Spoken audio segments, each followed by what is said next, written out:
Un nuevo 767. Presión del combustible, ¿qué puede ser? ¿Por qué no tengo instrumentos? Un fallo catastrófico a 7000 metros. Winnipeg, Air Canada 143. Air Canada 143, adelante. Hemos perdido ambos aviones. ¡Cielo santo! Estoy hablando con un muerto. ¿A qué distancia estamos de Gimli? A unos 20 kilómetros. Pues creo que voy a intentarlo. La tripulación no tiene más opciones y se le acaba el tiempo. Están al mando de un avión de 95 toneladas que se cae rápidamente desde el cielo.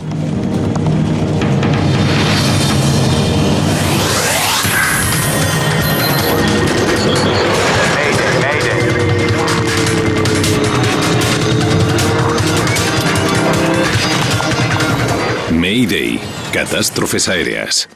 Vuelo milagro. Esta es una historia real, está basada en informes oficiales y declaraciones de testigos.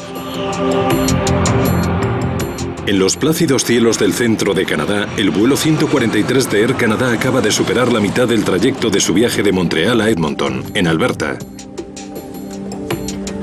Buenas noches, señoras y señores. Soy el primer oficial. El avión lleva 61 pasajeros y 8 tripulantes. Hace un día despejado y la temperatura es de 24 grados. Es 23 de julio de 1983. Te gusta, ¿eh? Rick Dion es ingeniero de mantenimiento de Air Canada. Iba a Edmonton con mi mujer, Pearl, y mi hijo Chris, que tenía 4 años. Era el principio de unas vacaciones de 2 semanas y nos hacía ilusión volar en un avión nuevo. Cortesía del capitán. Gracias, Rob. Puede venir a la cabina cuando quiera. Era mi primer vuelo en un moderno 767 que la empresa acababa de adquirir. Ahora vuelvo, ¿vale? Y tenía interés en ir a la cabina para ver la nueva tecnología y cómo funcionaba. El capitán del vuelo es Bob Pearson. Tiene 48 años y más de 15.000 horas de vuelo. Bonjour, mesdames et messieurs, nous sommes à vertical de Red Lake présentement, à 800. Su primer oficial es Maurice Quintal, con más de 7.000 horas de vuelo. Adelante. Perdón, señores. Rick. Conocí a Bob Pearson del pequeño club de aviación de Saint-Lazare y era uno de los pilotos locales que hacía vuelos sin motor y tripulaba ultraligeros.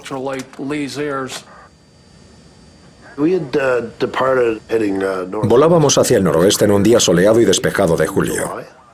El plan de vuelo era a unos 10.000 metros. En 1983 había pocos aviones que volasen tan alto. Y volamos un poco por encima de esta altura, por encima de la corriente del oeste. La tripulación tenía muchas horas de vuelo acumuladas, pero muy pocas en este avión.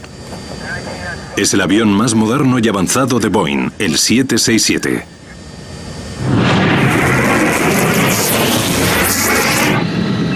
En el vientre del avión, un ejército de microprocesadores automatiza tantas funciones que ha eliminado el trabajo del ingeniero de vuelo. Es uno de los 4 747 que Air Canada acaba de adquirir. El avión solo tiene 150 horas de vuelo. Es muy distinto. Sí. Aquí se resetea y se arranca. La cabina era distinta y todos los instrumentos a los que estábamos acostumbrados habían desaparecido. Estaba todo visible en pequeñas pantallas de televisión. Era un avión de alta tecnología que exigía un gran cambio a la tripulación y al personal de mantenimiento. Era un avión nuevo para el capitán y para mí. Yo solo tenía 75 horas de vuelo a bordo de él y todo me resultaba nuevo. Los pilotos y el personal de mantenimiento aún están conociendo el avión. Estamos en la misma situación. El capitán Pearson le explica a Dion cómo solucionó un problema con los motores en un vuelo anterior. Entonces vuelve a una fase baja y desde allí lo corregimos. Es muy interesante.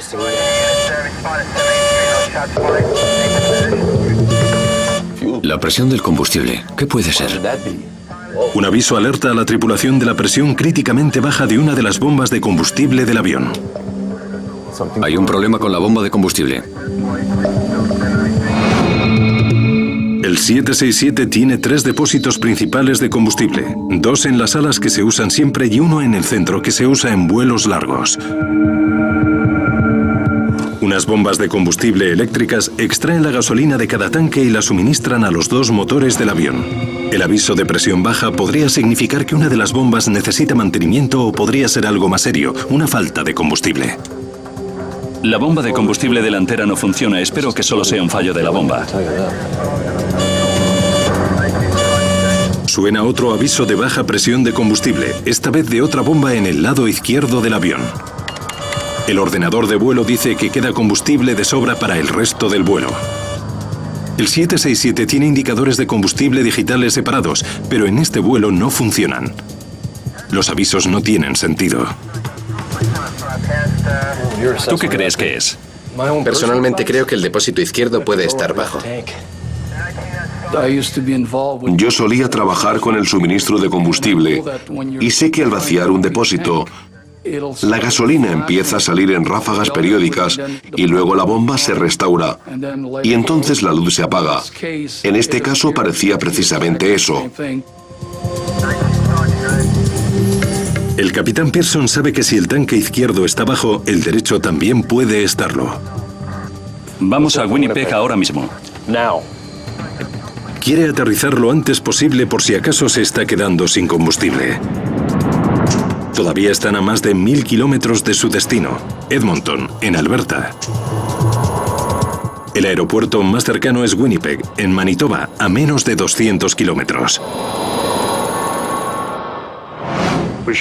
El ordenador de a bordo decía que teníamos combustible de sobra y lo comprobamos 3 veces.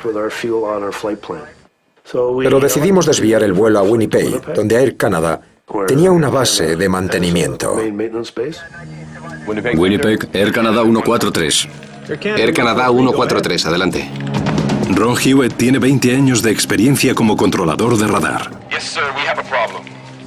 Sí, tenemos un problema. Necesitamos aterrizar en Winnipeg. Air Canada 143, vía libre. Posiciónense directos a Winnipeg. Tienen permiso para mantener 2000. Descenso a discreción. Les enviamos a 2000 pies a su discreción y nada más. No nos dijeron cuál era su problema ni nos importaba. Había que darle lo que pedía y apartar a los demás de su camino. Eso es lo que hacemos. Vaya, nos han fallado 4. Pearson comienza a descender desde 10.000 pies. Se están encendiendo todas.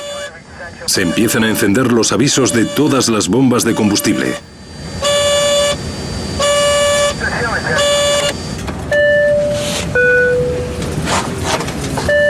Quintal instruye al personal de cabina que prepare un aterrizaje forzoso. ¿Sí? Tenemos problemas con las bombas de combustible. Vamos a desviarnos a Winnipeg.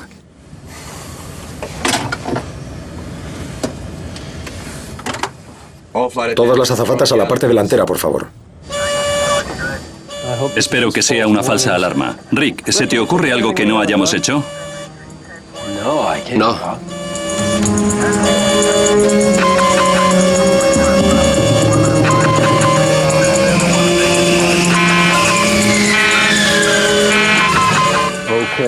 Vaya. Hemos perdido el motor derecho. Perder el motor disipa todas las dudas. El avión se está quedando sin combustible. Preparad aterrizaje con un solo motor. Pearson está entrenado para aterrizar el 767 con un solo motor. Pero nadie ha intentado aterrizar sin ninguno. Y se prepara para tomar tierra cuanto antes y no convertirse en el primero. Con un solo motor en marcha y la posibilidad de que el otro se apague, la tripulación del vuelo 143 de Air Canada prepara a los pasajeros para lo peor. Señoras y señores, les habla el sobrecargo. Debido a problemas mecánicos, vamos a efectuar un aterrizaje de emergencia. Por favor, regresen a sus asientos y abróchense los cinturones. La tripulación está entrenada para superar esta situación y se habrán dado cuenta de que ya hemos empezado a preparar el avión. Como el resto de la tripulación, no tenía ni idea de que teníamos un problema con el combustible, ni de por qué íbamos a Winnipeg. Aproximación y aterrizaje. Alerones a 20. Prescindiremos de ellos en tierra. Mientras efectuaban la maniobra, se encendió la luz de presión baja en la bomba de combustible derecha, además de la de la izquierda. Estaban ocupados con la maniobra y no se fijaron, pero yo la vi con el rabillo del ojo y supe que esa bomba también se iba a apagar. ¿Qué ha sido eso?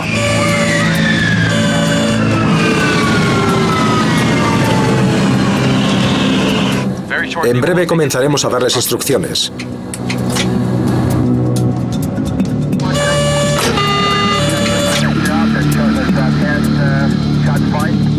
¿Por qué no tengo instrumentos? Los colores de los indicadores del motor se quedaron en negro. Es lo que Pearson se temía. Ha perdido ambos motores. A 8.000 metros de altura y más de 100 kilómetros del aeropuerto más cercano, se ha quedado sin combustible. Winnipeg, Air Canada 143. Air Canada 143, adelante. Hemos perdido ambos motores. Cuando se apagaron ambos motores, pensé que estaba hablando con un muerto. Parece que han perdido 2 motores. Era muy improbable que sobrevivieran. Sabía que al intentar torcer el avión, se pondría a girar sobre sí mismo. Los motores del avión no solo proporcionan el impulso, sino la potencia necesaria para maniobrar. Sin ellos, el avión sería incontrolable. Pero los aviones modernos son como las navajas suizas. Siempre tienen otra hoja más escondida. Y en caso de pérdida de potencia despliegan inmediatamente el RAT o turbina de aire de impacto. Es un muelle cargado con una hélice que impulsa una pequeña bomba hidráulica. Es del tamaño de las hélices de los pequeños Cessna 150. Es como un brazo de catapulta que hace girar la hélice, pone en marcha la bomba hidráulica y te proporciona un funcionamiento básico. Sin motores, el avión volaba en silencio. Pearson sabe que se le acaba el tiempo y necesita la dirección de la pista de aterrizaje más cercana. 143, Mayday. Necesitamos vectores de la pista de aterrizaje más próxima. 143, recibido. Pero la pérdida de los motores tiene una consecuencia inesperada para los controladores aéreos. Han desaparecido. Estaban aquí, pero les hemos perdido. Ya no están en la pantalla. Necesitamos el radar primario.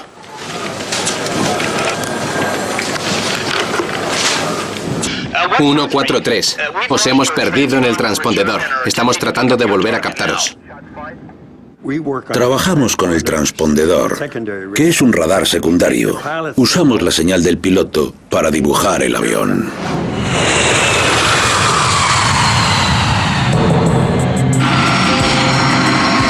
Los aviones comerciales van equipados con un transpondedor, un aparato que transmite información codificada mediante la que los controladores aéreos sitúan a un avión.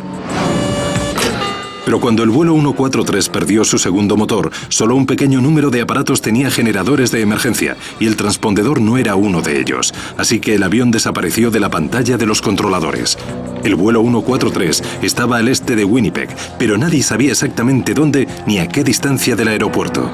A pesar de su enorme peso, un avión no se cae del cielo cuando se queda sin motor. Sus propiedades aerodinámicas lo mantienen en el aire, cayendo lentamente hacia el suelo. Yo trataba de calcular cuántos kilómetros avanzábamos en relación a los metros que íbamos cayendo. Pero Quintal no disponía de los instrumentos necesarios para realizar ese cálculo, y los controladores tampoco pueden proporcionársela. Primero tienen que encontrar la forma de localizar el avión.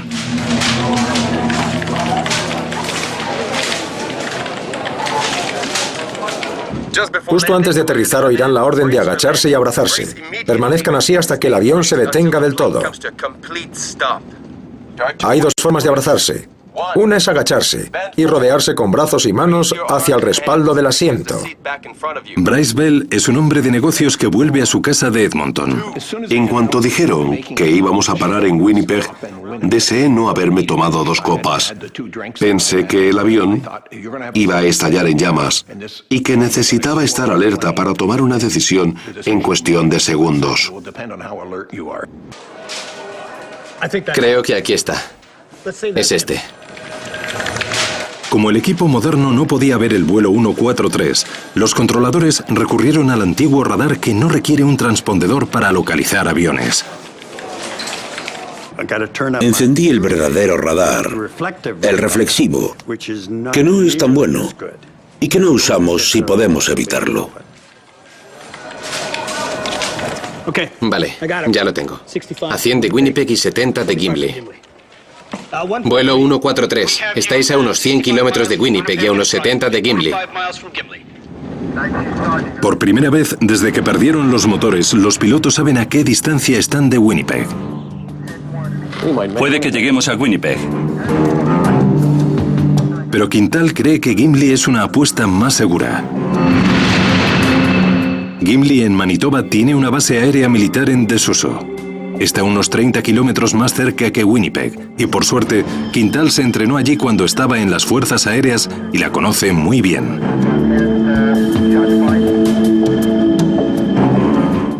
Faltan 70 kilómetros para Gimli, que tiene una pista muy larga. ¿Tiene equipo de emergencia? Negativo. Ni equipo de emergencia, ni torre de control, ni información. Solo una pista muy larga. Pearson está considerando la posibilidad de efectuar un aterrizaje forzoso y prefiere realizarlo en Winnipeg, que dispone de equipos de emergencia. Preferimos Winnipeg. Muy bien, continúe en la dirección actual. Lamenté todo lo que no había hecho en la vida. Me arrepentí de la gente a la que había tratado mal y deseé haber tratado mejor. Me di cuenta de lo tonto que había sido por considerar importantes cosas insignificantes a la hora de la verdad. Fue bastante devastador. Recuerdo que le dije a una madre con un bebé que yo también tenía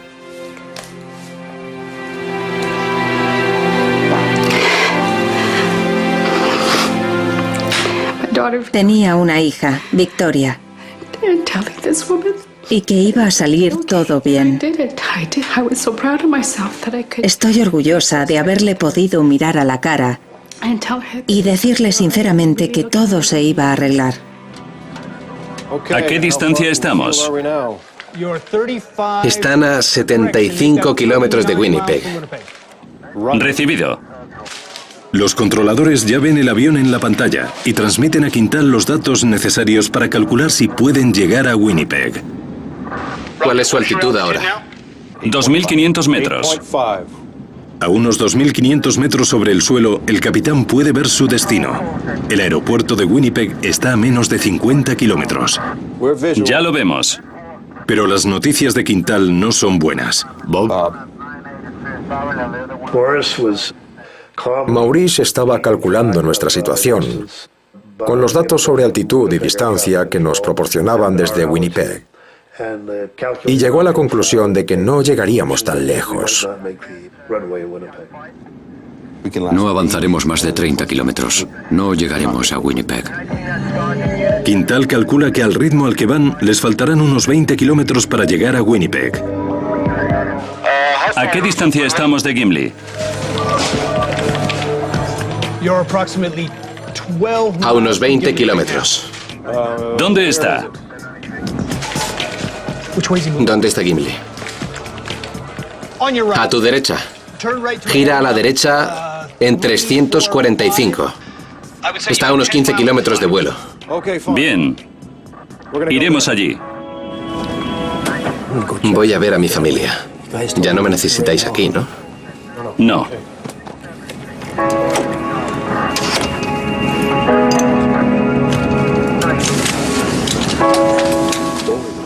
preocupéis. Está todo bajo control. Ataos bien los cinturones de seguridad.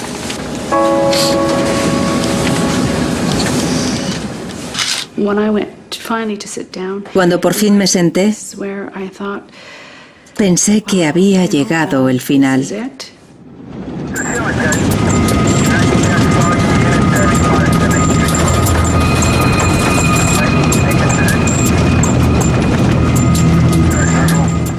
Preparados para aterrizar. Recibido.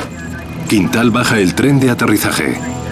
Como no tienen potencia hidráulica, lo acciona mediante la gravedad y deja que se coloque en su sitio por su propio peso.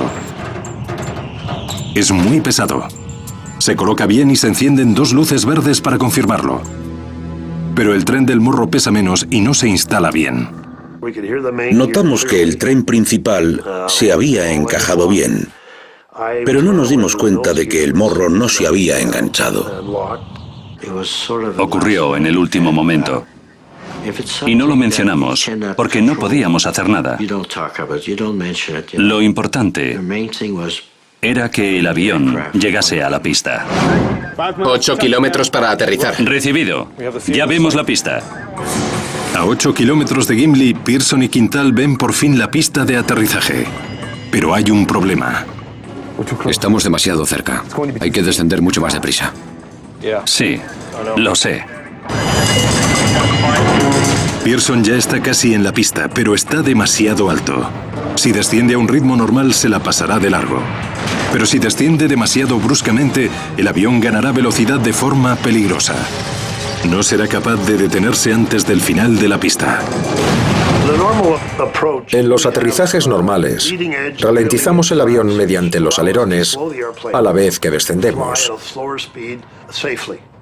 Pero no podíamos usar los alerones porque no teníamos fuerza hidráulica.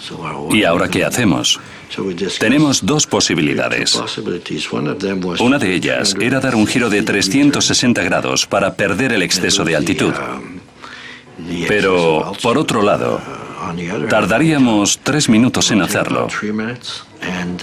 Y estábamos descendiendo a 800 metros por minuto. El avión estaba a tan solo 1000 metros de altura, insuficiente para trazar un círculo completo. Chocaría con el suelo antes de llegar a la pista. Pearson se decide por una segunda opción. Voy a realizar un deslizamiento lateral.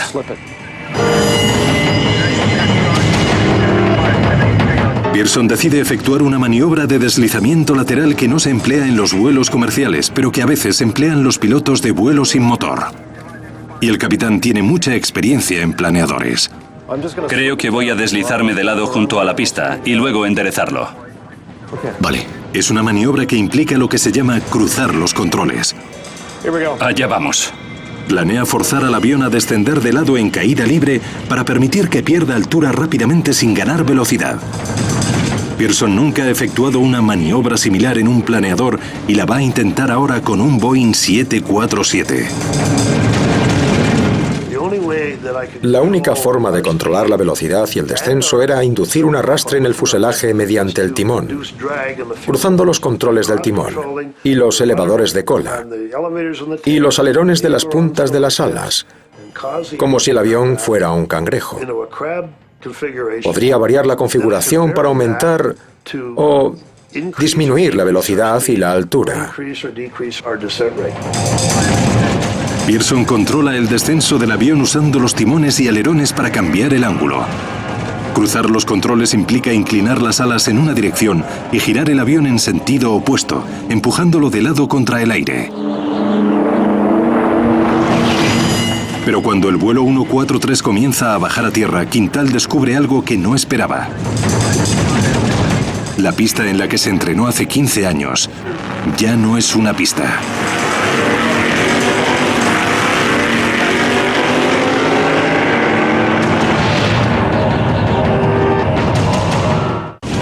El capitán Bob Pearson se ha quedado sin combustible, sin motores y sin opciones.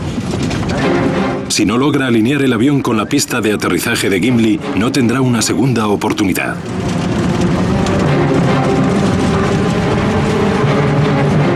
Gira la palanca a la izquierda y empuja los timones a derecha. El avión se desliza hacia la izquierda.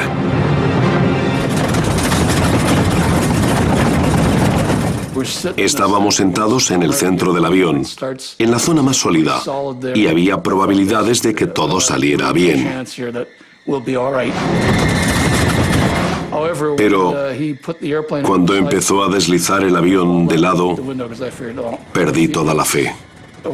Porque pensé que si un ala chocaba, volcaríamos. El 767 pierde altitud con rapidez y surca el aire de lado. Cuando miré a la izquierda, vi el suelo, porque el avión estaba muy inclinado, tal vez a 60 grados. Era un ángulo muy grande y el morro estaba muy alto. Fue un momento muy incómodo. Me imaginaba lo que estarían pensando los pasajeros. Vi la bancada de arena de un campo de golf y pensé que nos íbamos a estrellar. Pearson tiene que mantener un equilibrio crucial. Tiene que ralentizar el avión para aterrizar con seguridad, pero si desacelera demasiado el avión podría perder el empuje hacia arriba y precipitarse al suelo.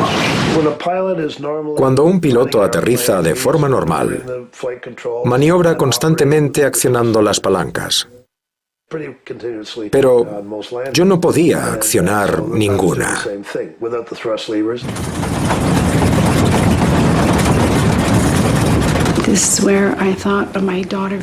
Pensé en mi hija Victoria, sola con mi marido, y cómo se las iban a arreglar sin una madre. Cuando se acercan, Pearson se concentra en el objetivo, el umbral de la pista. Fue como mirar a través de un túnel y fijar la velocidad en relación con el umbral de la pista. Pero a poco más de 100 metros de la pista, Quintal averigua que sus problemas no han terminado. La pista de Gimli se ha transformado en un circuito de carreras de coches.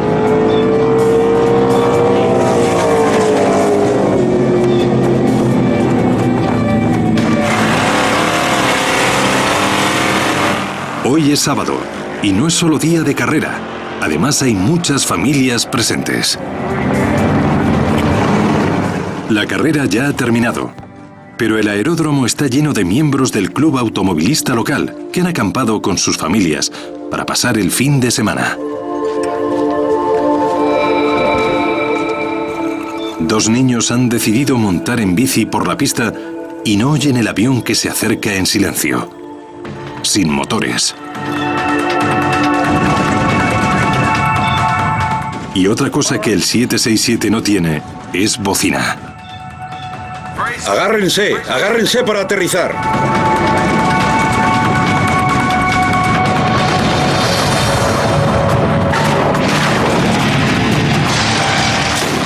El morro dio un golpe contra el suelo. Sonó como si nos hubieran disparado un tiro delante de los pies. El tren de aterrizaje delantero enseguida falla. Pearson frena en seco y dos ruedas revientan. La parte inferior del motor derecho araña la pista. Me sentía como un robot sin emociones. Por fin Pearson ve lo que hay en su camino.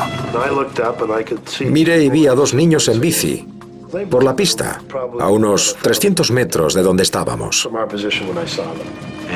Uno de ellos levantó la cabeza y se asombró al ver un avión enorme.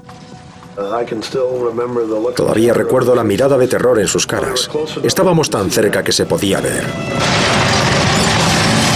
Como no puede maniobrar, la única forma de virar a izquierda o derecha es variando la presión de los frenos de los dos trenes de aterrizaje principales. Entonces fue cuando me dio un vuelco el corazón. A los niños les entra el pánico y tratan de correr más rápido que el avión que avanza a 320 kilómetros por hora. Sabía que no podía atropellar a los niños y desvié el avión hacia la hierba del lado de la pista. Pero no me di cuenta, hasta después, de que allí había campistas. No lo supe hasta que el morro ya había tocado tierra. Todavía me acuerdo de la gente junto a las barbacoas, en el lado izquierdo. Dino Calvert había acudido a las carreras con sus amigos. Uno de los pilotos de carreras arrancó y salió corriendo. Me extrañó que corriese tanto en esa zona. Y entonces alcé la vista y descubrí por qué. Pearson hace todo lo que puede para detener el avión a tiempo. ¡Dios mío!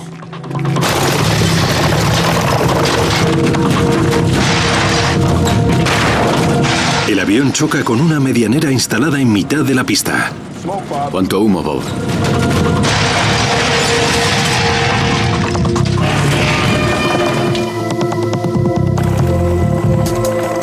«17 minutos después de quedarse sin combustible en el aire, el vuelo 143 de Air Canada se detiene en el suelo». ¿Estáis bien? Alguien gritó viva y todos empezamos a aplaudir, agradecidos por haber sobrevivido. Pensábamos que el avión iba a partirse e incendiarse. ¡Evacúen! ¡Evacúen! ¡Evacúen! Vamos, tenemos que salir. La cabina se llena de humo espeso rápidamente. La tripulación no quiere arriesgarse y ordena la evacuación inmediata. La alegría se turnaba con el pánico. Sabíamos que teníamos que salir de ahí. Menos de 2 meses antes, un DC-9 de Air Canada había efectuado con éxito un aterrizaje forzoso en Cincinnati. Pero estalló en llamas antes de que se bajasen todos los pasajeros. Murieron 23 personas. Los tripulantes y pasajeros del vuelo 143 quieren evitar algo parecido. Tardamos unos segundos en parar del todo, pero la cabina ya estaba llena de humo. Evacuación de pasajeros. Evacuación de pasajeros en marcha. Combustible apagado. Apagado. Cabina presurizada. Presurizada. Electricidad apagada. Apagada. Lista completa. Es hora de salir de aquí.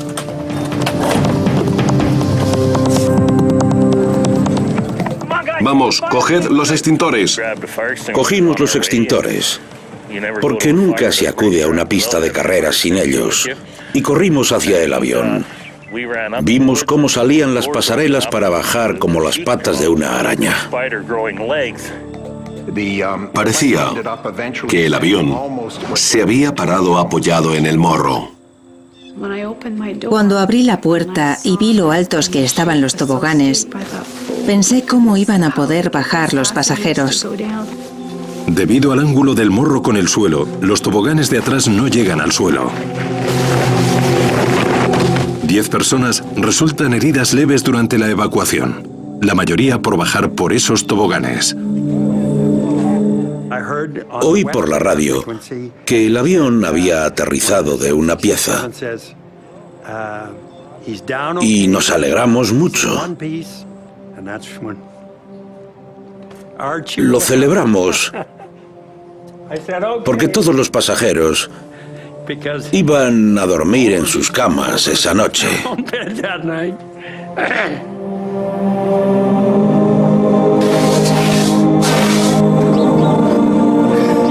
Pero sigue saliendo mucho humo del morro del avión.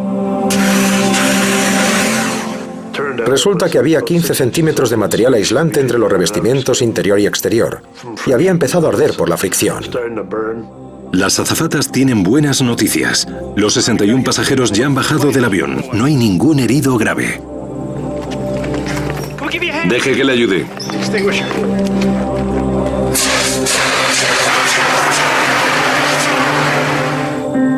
Bob Pearson logró lo que nunca había hecho antes, aterrizar un 767 sin motor, deslizándolo a salvo desde una altura de 8.000 metros.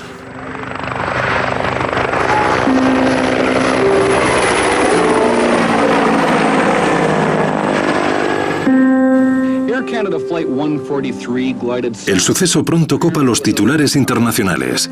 La gente se pregunta cómo pudo quedarse sin combustible uno de los aviones más sofisticados del mundo.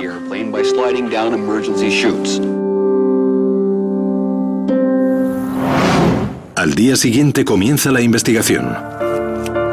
Bill Taylor y Diane Rochelot de la Oficina de Investigación Aérea de Canadá son los primeros investigadores en el lugar de los hechos. Entonces yo era perito y llevaba un año trabajando para Transport Canada. Fue emocionante hacer labor de campo por primera vez y había sido un gran accidente. Investigamos el sistema de indicación de la cantidad de combustible. Diane se encargó del sistema informático. Primero, Bill tiene que confirmar lo que decía todo el mundo, que el avión se había quedado sin combustible. Vaciaron los tanques y quedaban menos de 40 litros.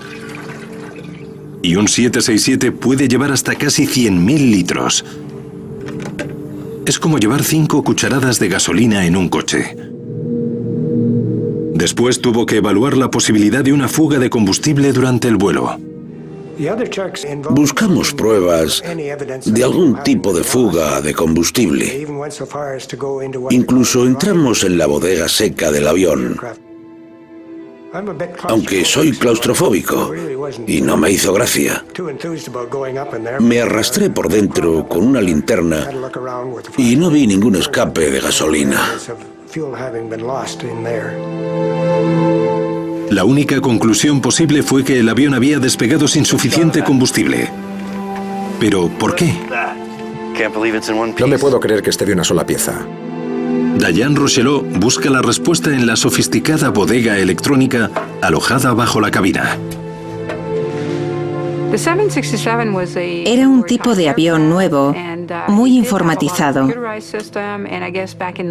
En 1982, cada vez salían al mercado más deprisa nuevos sistemas informáticos.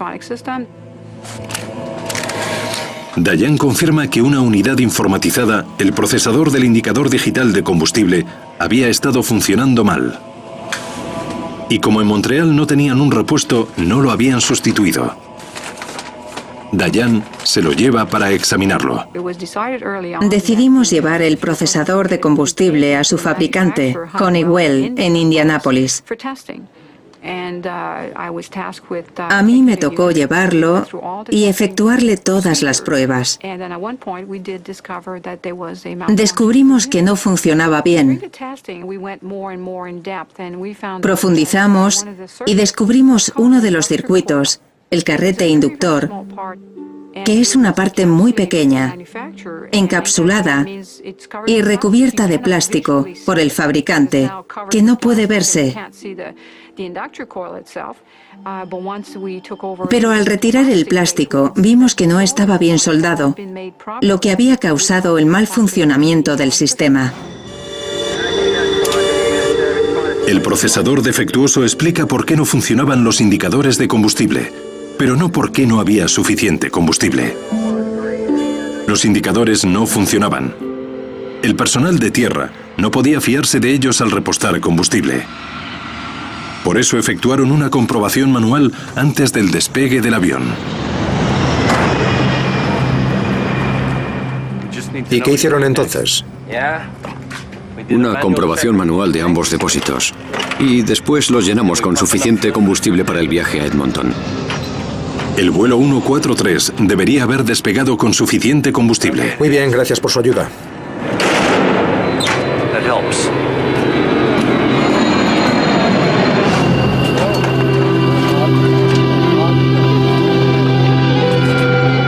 Los investigadores ahora tienen que averiguar cómo uno de los aviones más avanzados del mundo despegó con la mitad del combustible necesario para su viaje.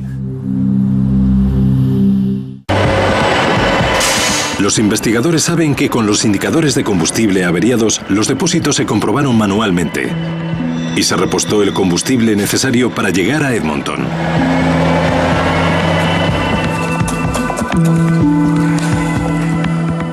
Pero antes de añadir ese combustible, hubo que efectuar un cálculo crucial. Los pilotos necesitan saber el peso del combustible que llevan, pero los camiones cisterna que llenan los aviones se guían por el volumen.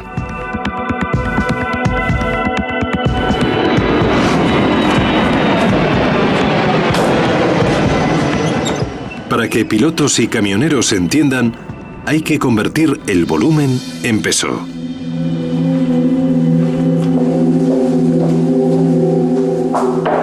Gracias.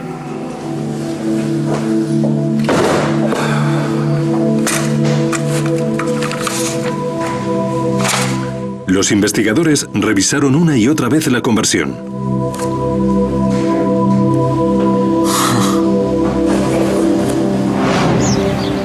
Y los archivos de repostaje del día del accidente les proporcionan la respuesta que buscaban.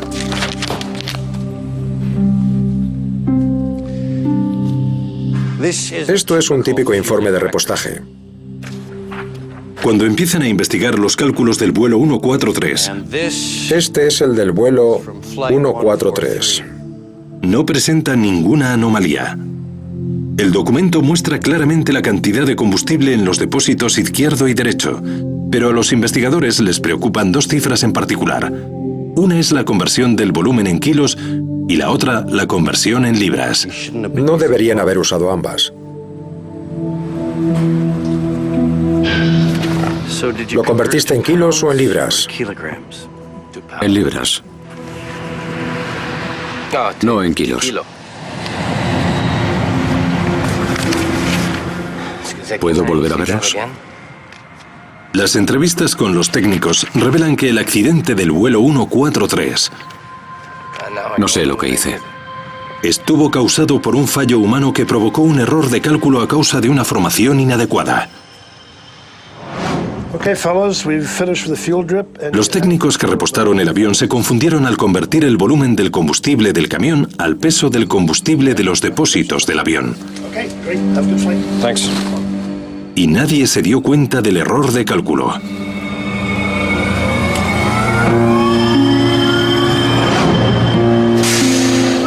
En 1983, el personal de tierra canadiense estaba acostumbrado a convertir a libras el combustible que salía de los camiones. El 767 fue el primer avión de Air Canada con indicadores de combustible en kilos. No deberían haber convertido el volumen de combustible en libras, sino en kilos. El vuelo 143 necesitaba 22.300 kilos de combustible para el viaje, pero partió con 22.300 libras. Como una libra es casi medio kilo, el avión solo llevaba la mitad del combustible necesario. Pero aún así, el ordenador de a bordo indicaba que llevaba combustible suficiente. Pearson lo había programado con la cantidad equivocada. En el pasado, eran los ingenieros de vuelo quienes calculaban la carga de combustible. El accidente planteó una pregunta importante. ¿A cuál de los dos pilotos concernía ahora ese cálculo? Lo más importante es que exista una formación mejor. Si todo el mundo estuviera entrenado y estuviera claro quién es el responsable, no existiría esa ambigüedad. La gente tiene que saber quién está encargado. En este caso, era un punto incierto. Nadie sabía quién era el responsable final del combustible. La investigación subsiguiente descubrió que ninguno de los involucrados conocía el sistema métrico, ni los técnicos de tierra, ni los pilotos. A ninguno nos habían enseñado a hacer esos cálculos. El ordenador del 767 que sustituyó al ingeniero de vuelo estaba roto y nadie sabía quién debería suplir su trabajo. Al vuelo 143 le faltaba un tripulante. El objetivo era impedir que se repitiese ese suceso y descubrir el sistema que había provocado el fallo para que no volviera a ocurrir en el futuro.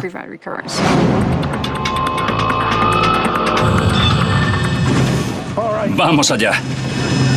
Hicieron falta una serie de errores mecánicos y humanos para que el vuelo 143 se quedase sin combustible. Pero otro fallo de aquel día ayudó a salvar vidas. Si el morro del avión no se hubiera hundido, Pearson habría tardado mucho más en parar. El avión habría chocado con la gente que había ese día en la pista con resultados catastróficos. Podría haber habido heridos e incluso muertos.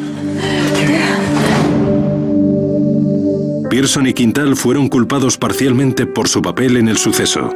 La investigación del gobierno recomendó a Air Canada reevaluar la formación del personal de tierra y aire en materia de conversiones métricas.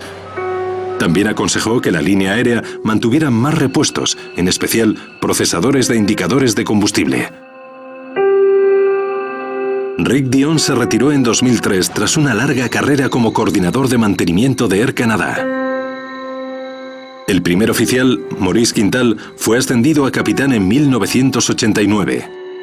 El capitán Bob Pearson voló 10 años más con Air Canada y su experiencia en Gimli afectó al resto de su carrera como piloto comercial.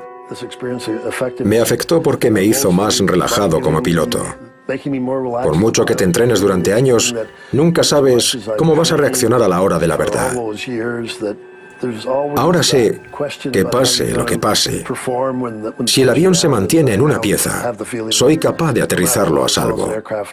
Así que fue una experiencia relajante.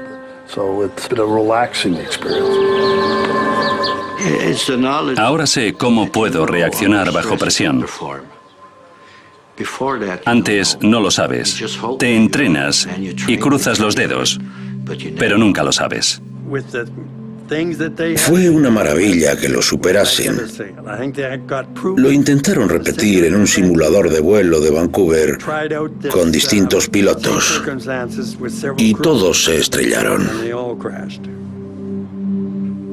Lo más importante es que cuando se introduce algo nuevo, hay que prestarle especial atención y entrenar a la gente para que sepa utilizarlo. Cuando aterrizamos de una pieza, pensé que tenía una oportunidad para seguir volando. Después de una experiencia cercana a la muerte como esa, te sientes completamente liberado. Aunque cueste creerlo, el accidente fue casi lo mejor que me pasó en la vida, casi tanto como conocer a mi mujer y casarme con ella. 2 días después, tras el aterrizaje en Gimli, el 767 de Air Canada volvió a despegar rumbo a Winnipeg para ser reparado. 25 años después, el mismo avión sigue en servicio y todavía conserva el apodo que le granjeó Bob Pearson: el planeador de Gimli.